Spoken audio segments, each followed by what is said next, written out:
something very odd happening at the moment in Hollywood. On the surface, the industry keeps telling us it cares deeply about realism, representation, strong female leads, and authentic stories. If you'd only listened to the speeches, you'd think every casting decision was being made by a committee of feminist literature professors. Yet when you look at the actual casting decisions, it often feels like the opposite is happening. You get women in their mid-30s cast as literary teenagers. You get fresh, bold remakes that quietly age up characters or change them beyond recognition because the priority isn't the story anymore. It's the brand. It's the star attached to the poster, the online discourse, and how many people will click on a trailer because they recognize the face, not because they recognize the character. And here's the bit I want to be absolutely clear about. This isn't a video slagging off actresses for being too old. I'm not here to police anyone's face or body. Most of these women are talented, accomplished, and have every right to work for as long as they like.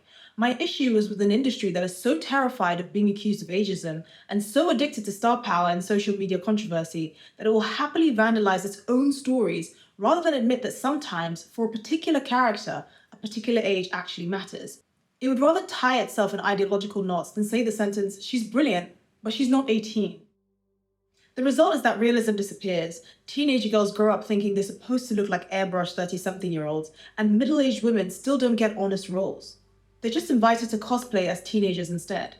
The empowerment isn't that women are allowed to age, it's that they're allowed to pretend that aging never happened.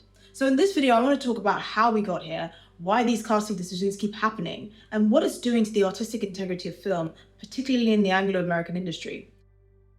I'm going to use a few recent examples like Margot Robbie's Wuthering Heights, It Ends With Us, Disney's Remake Machine, and then pull the lens back to show you a bigger pattern. Again, my problem is not the women, my problem is a system that treats stories as packaging for celebrity and assumes the audience is too dazzled to notice. Let's start on the Yorkshire Moors. First, let's talk about Wuthering Heights, because it captures the whole problem in one neat, ridiculous case study. Emily Bronte's Wuthering Heights is not exactly subtle about age. Catherine Earnshaw is a teenager. She's roughly 15 when Heathcliff runs away and only 18 when she dies. She's not a worldly 30-something-year-old who's just come back from maternity leave. She's impulsive, horribly spoiled, half feral, and barely an adult even by the 19th century standards. She's the kind of girl who would, in modern times, start a house fire because someone left her on red. Now, enter Hollywood. The latest adaptation, directed by Emerald Fennell, stars Margot Robbie as Catherine and Jacob Elordi as Heathcliff. Robbie is in her mid-30s, and by her own account, she filmed the project about 3 months after giving birth, still in a very postpartum headspace. She's also an Oscar-nominated producer coming off Barbie. Elordi is fresh from Saltburn and Euphoria, and apparently our generation's Daniel Day-Lewis, according to Robbie herself. On paper, you can see why a studio would drool over that combination. They're two big names, a Charlotte Bronte adaptation, a fashionable director, and a Charlie XCX soundtrack. You can literally hear the pitch meeting from here. Someone in LA absolutely said, yeah, it's Wuthering Heights, but it's hot. But then you remember that Kathy is 18.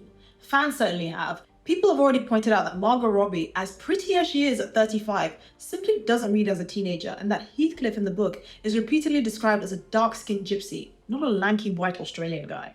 At that point, you're not adapting the book. You're using the title as a coat rack for a completely different film. This isn't the Wuthering Heights that we all know. And again, this isn't personal. Margot Robbie is a brilliant actress and she can play complicated, unhinged women until the end of time as far as I'm concerned. The question is, why this role? Why is Hollywood so committed to pretending that 30-something-year-old women, often mothers, can convincingly inhabit the psychology and physicality of teenage girls? Why can't we simply cast an 18-year-old as an 18-year-old? Why must every coming-of-age heroine look like she's already had a meeting with her accountant? The cynical answer is that Margot Robbie sells tickets in a way an unknown teenager doesn't. Executives believe audiences will swallow almost anything before they tolerate an unfamiliar face. The studio gets Margot Robbie, the marketing team gets their red carpet shots, and Emily Bronte can spit in her grave for all they care.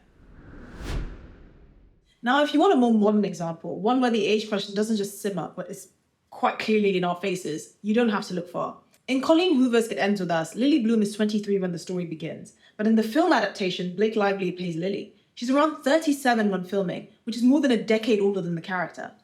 Again, nobody's saying that Blake Lively is hideous or talentless. She's gorgeous and she's been playing 20-something-year-olds on screen for most of her career. The issue was never Blake is old. The issue was, why are we suddenly pretending that a 23-year-old domestic violence victim and a 37-year-old woman are interchangeable on screen? At 23, people say, oh, maybe she's too young to know better. But at 37, no, my love, you absolutely should know better. That doesn't mean older women can't end up in abusive situations. Of course they can. But it changes how we read the character, how we judge her actions, and how we experience the story. Age isn't just a number here, it's the emotional architecture of the plot.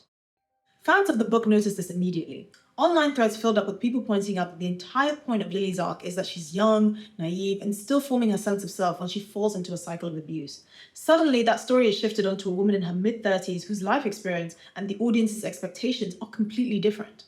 It quietly becomes a different story without anyone admitting that that's what's been done. There was so much backlash that Hoover herself eventually addressed it. She admitted that she messed up in the original book by making the characters so young, and that the film had deliberately aged them up to make the story more palatable and realistic, which is fascinating because it reveals what's really going on. The studio wanted Blake Lively because she's bankable, even though I'm sure they're now regretting it, but they also knew that she couldn't plausibly play a 23-year-old. So rather than cast a younger woman, they retrofitted the story to match the actress. The character had to stretch to meet the star. It's presented as a creative correction, but it's really a commercial accommodation. And here's where the feminist rhetoric really kicks in. Any criticism of this is instantly framed as sexist. If you so much as suggest that maybe Lily should look like a woman in her early 20s, you're treated as if you've crawled out of an incel forum with a measuring tape. You're not allowed to say that this person is wrong for the role, because that sounds like you're attacking women for aging, rather than pointing out that fiction sometimes requires specificity. It's a clever trap. Nobody wants to be the person publicly arguing that a woman looks too old for anything, so legitimate criticism of miscasting gets bundled in with misogyny and thrown out altogether. At this point, you might be thinking, is this actually new, or are we just noticing it more? Because Hollywood has been doing versions of this for years. There's an entire term for it. It's called Dawson casting, named after Dawson's Creek, where the actors played 15-year-olds who are actually in their 20s. Adult actors playing teenagers is now so normal we barely see it, from Riverdale to Euphoria and any American high school drama where the 16-year-old boy has a full six-pack and the jawline of a man who owns property. You look at these teenagers and think, what's going on here? You look like you're revising for a mortgage. There are practical reasons why this keeps happening. Minors come with stricter labor laws, limited hours, and the need for on-set schooling. Adult actors can work longer days, handle intimate scenes without legal headaches, and arrive with training under their belt. And all of that makes sense from a scheduling perspective, but absolutely none from a realism perspective. And those convenient arguments don't really erase the impact. Teen Vogue, for example, has spoken to psychologists who point out that casting 20-something-year-olds as school children creates wildly unrealistic expectations. Real teenagers have growth spurts, acne, crooked teeth, and awkwardness. The 22-year-old playing them does not. She has a personal trainer and a facialist and a lighting team and a hair colorist. Other commentators note that older actors often have fully developed adult bodies, which feeds directly into body dysmorphia among teenage girls. So it isn't just artistic integrity being undermined, it's also teenagers' sense of what it means to grow, to look, and to be their age. And notice where the sacrifices fall. Genuine teenage actors lose opportunities, real teenage bodies are pushed out of the frame, and the awkwardness of youth is airbrushed away and replaced with a permanently lithe 20-something-year-old fantasy. We claim to want realism and representation, and then we hire adults to play children and call it empowerment. It's not representation, it's wish fulfillment, but with better eyebrows. Now zoom out again, because this is where the industry's hypocrisy becomes impossible to ignore. If you look beyond individual films, you can see a pattern that actresses themselves have been complaining about for decades. Hollywood has a kind of age conveyor belt for women. They move from young and up-and-coming, to love interest, to mum, to vanished, while male stars keep picking up action franchises and romantic leads well into their 60s. The man gets to be mysterious and rugged, and she gets to be his mum by the age of 45. Industry breakdowns and analysis have repeatedly shown that the majority of leading roles for women go to those under the age of 40. Men under 40 get a smaller share by comparison because their romantic viability is allowed to stretch much further. Quantitative analysis of romance films also show the same thing in another form. Male leads are often several years older than their female co-stars, with some actors averaging gaps that are, quite frankly, comical. Whole careers have been built on the assumption that a man in his 50s is the natural romantic counterpart to a woman in her late 20s, and nobody bats an eyelid. So on one side, you have actresses being quietly written off once they hit their 40s, and on the other, you have social media mobs ready to call you a sexist monster if you dare suggest that an actress might not be right to play a teenager.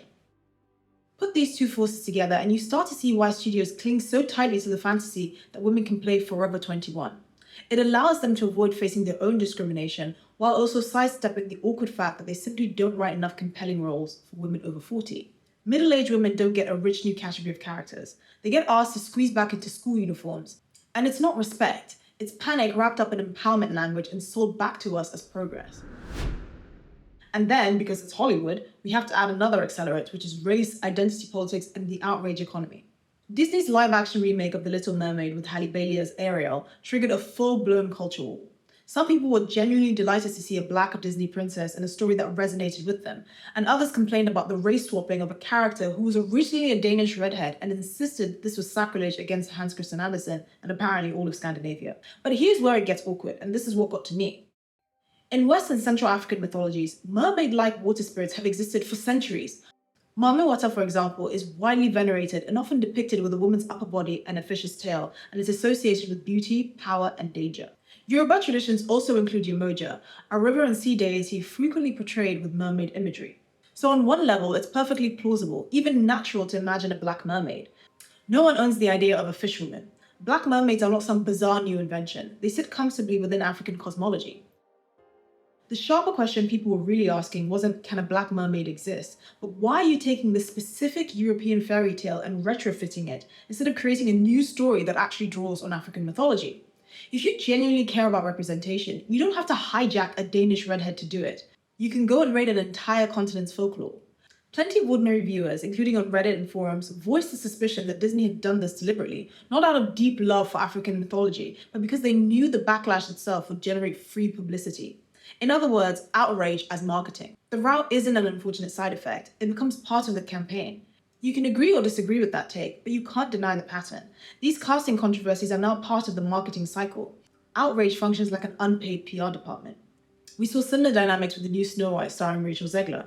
There was racist backlash to the idea of a Latina Snow White, which is obviously vile, but there was also frustration when Zegler herself described the 1937 original as weird, creepy, and in need of a drastic overhaul because the prince literally stalks her. So you end up with this strange spectacle where the studio is asking you to love a remake of a film its own star can barely disguise her contempt for. And yes, people also noticed the casting logic when she was placed alongside Gal Gadot. At a certain point, you're asking the audience to suspend belief to the point of hallucination, if she is the fairest of them all. The end is an unholy mix of legitimate discussions about updating old stories, identity politics, point scoring, and outright trolling. Meanwhile, the character is barely recognizable. The remake isn't trying to interpret Snow White, it's trying to beat the algorithm and tick every corporate values box in one go. And this is still the same core issue. The story is secondary. Casting choices aren't driven by fidelity to the narrative, the historical setting, or the internal logic of that world. They're driven by whether a particular decision will unlock a new demo, trend on TikTok, or generate a 2-week row on X.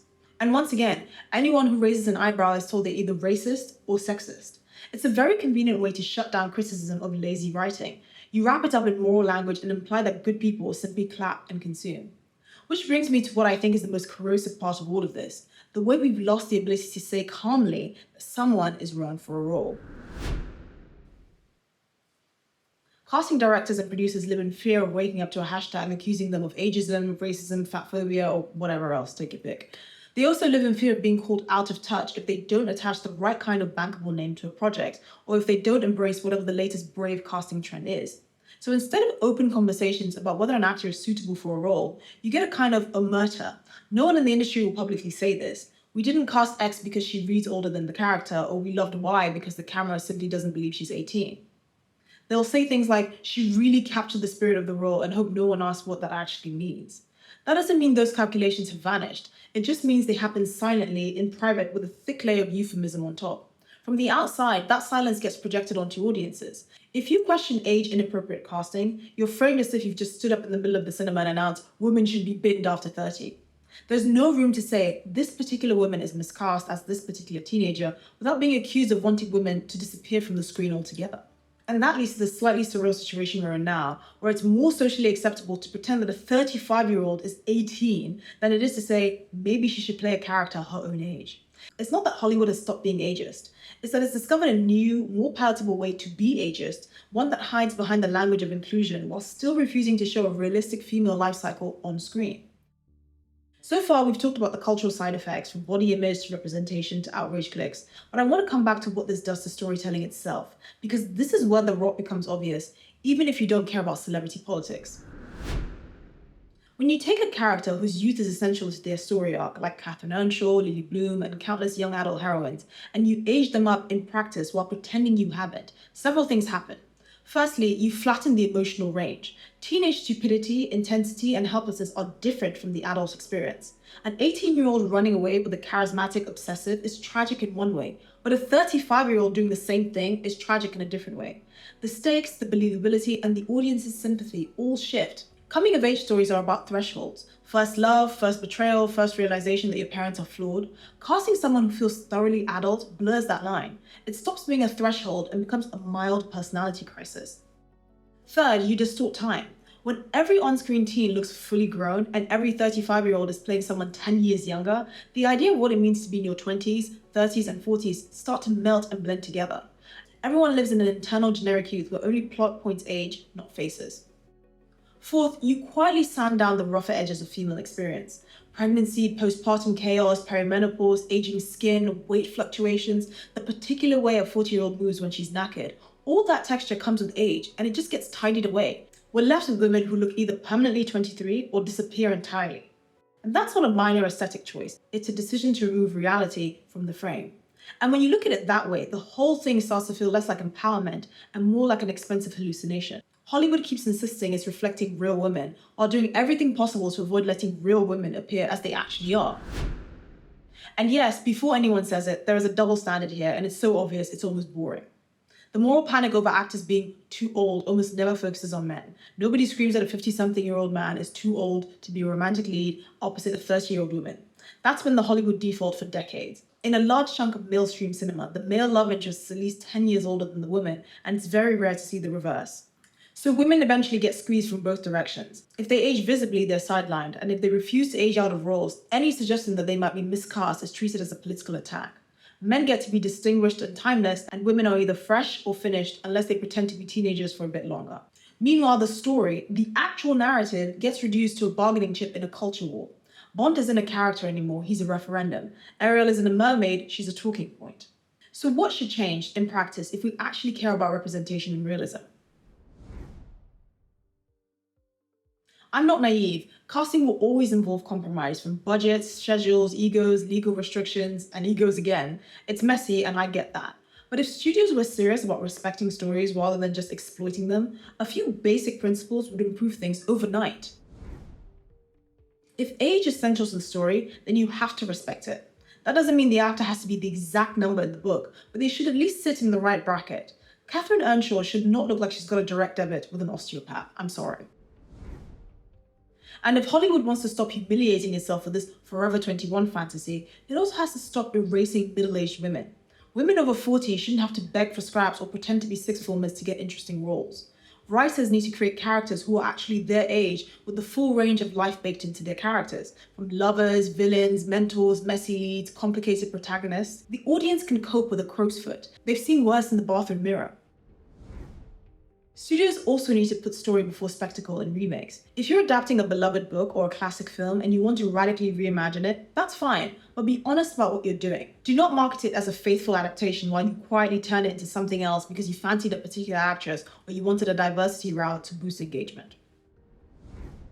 And we need to be able to criticize casting without treating it like a hate crime. We have to be able to say, this doesn't match the text or this breaks the internal logic of the story without being told we've committed a thought offense. Not all criticism is bigotry. Sometimes it's just criticism. And finally, if you're making a story about teenagers, you should at least consider hiring some. You might discover that audiences actually enjoy seeing people who look like they've done a GCSE in the last decade rather than a tax return. Some people will say, oh, but who cares? It's just movies. Just switch off your brain and eat your popcorn. But casting is not a trivial detail. It's the human face of the story. It's how we learn to read age, beauty, power, desirability, innocence, and danger. It's how we learn what a normal 20-year-old looks like or what a normal 40-year-old woman is supposed to be. When we stuff teenager stories into adult bodies, we teach real teenagers that they're already behind. When we pretend 35 is indistinguishable from 18, we teach women that admitting to being in their 30s is something shameful and something that will cost them jobs, visibility, and even fictional love stories. When we use identity as a marketing gimmick without doing the patient work of writing better characters, we cheapen the very causes we claim to champion. Representation becomes a tool for engagement metrics rather than a commitment to the truth. And when we allow star power to override basic narrative coherence, we tell writers, directors, and audiences that the story itself, the thing that made us love those books and films in the first place, is negotiable. It becomes a prop in someone else's branding exercise. So no, this isn't just a nerdy fan complaint. If anything, it's about giving women, and especially younger women, something better than this strange, sanitized, ageless void. It's about insisting that female characters are allowed to move through time like everyone else. Hollywood loves to talk about representation. It loves to sell the language of empowerment and authenticity while quietly filtering everything through the same commercial logic. If we're serious about wanting art that reflects real life, with all its awkwardness, age, and texture, then we have to start being honest about casting. Not just when it's convenient, and not just when it flatters our politics, but when it hurts our marketing. Sometimes the bravest thing a casting director can do is look a famous actress in the eye and say, "You're brilliant, but the character is 18. Let's find a role that's worthy of the woman that you actually are." And sometimes the bravest thing that we can do as audiences is to refuse crap just because the studio tells us it's something progressive, when deep down we can see that it isn't. It's just the same old obsession with youth and star power in a different outfit. Women deserve better, stories deserve better, and frankly, so do we.